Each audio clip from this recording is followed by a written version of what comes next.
Jesu nuleti miuva aniwari mandrakiza miurenda tsara aza miuva ari maefa abe amini asane tompo riestekewo miurenda tsara amini azakazaka uwani filazantsara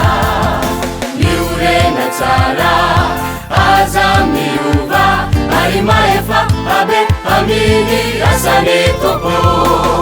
riestekewo miurenda tsara amini azakazaka uwani filazantsara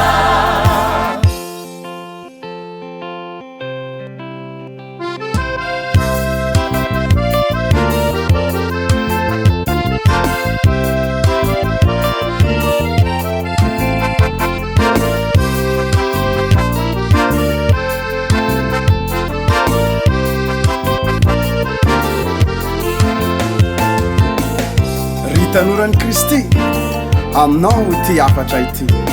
mijoroa amin'ny asa araky ny nany rano tompo anao mandehana miazakazaho tsara ataovy ny asa fitohina filazantsara mijoroa amin'izay ianao ritano urao omiurena tsara aminy fiazakazahana anirahany tompo sai maefa fatsy ufona ny fikelezanaina ao aminy tompo Jesu miurena tsara aza miuva ari maefa abe aminy asane tompo